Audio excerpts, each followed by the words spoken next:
আসসালামু আলাইকুম, welcome to my channel Mukti's lifestyle থেকে আমি মুক্তি। আশা করি দেশে এবং দেশের বাহিরে যে যেখান থেকে আমার আজকের ভিডিওটি দেখতেছেন সবাই আল্লাহর রহমতে বেশ ভালোই আছে।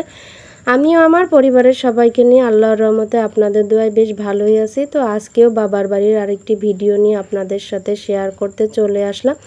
আসলে বাবার বাড়ি মানে হচ্ছে আদর আল্লাদের জায়গা। বাবার বাড়ি মনে হচ্ছে খাওয়ার কোনো কমতি নেই। তো আম্মুর কাছে দাবি করছিলাম অনেক দিন ধরেই, কেমন যেন কুমড়া শাক খাইতে মন চাচ্ছিল। তো আম্মু যেখান থেকেই পারুক না কেন ম্যানেজ করে নিয়ে এসে সবাই মিলে হাতে মেতে কুমড়ো শাকটা কুটে বেছে পরিষ্কার করে আজকে রান্নাবান্নার দায়িত্ব পড়ছে আমার ছোট বোনের হাতে।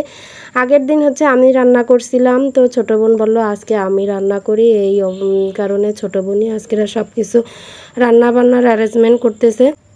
তো ছোটো বোনের কুমড়া শাকটা রান্না করা হয়ে যাওয়ার পরে গরুর মাংসটা রান্না করতেছে।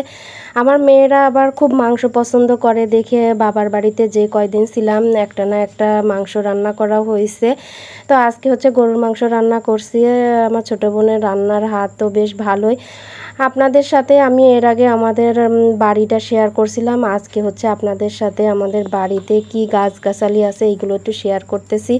দেখলেনই তো যে গাছে কাঁঠাল ধরে আছে, এইটা জামরুল গাছ, এইটা আম গাছ। মোটামুটি অল্প কিছু জায়গার ভিতরে টুকটাক ফলের গাছ লাগানো আছে। আর শহরের ভিতরে তো বেশি জায়গা হয়ও না, আর সেরকমভাবে গাছগাছালিও লাগানো যায় না।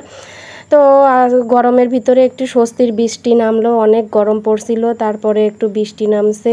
যাই হোক, আবহাওয়াটা বেশ ঠান্ডা ঠান্ডা লাগতেছে।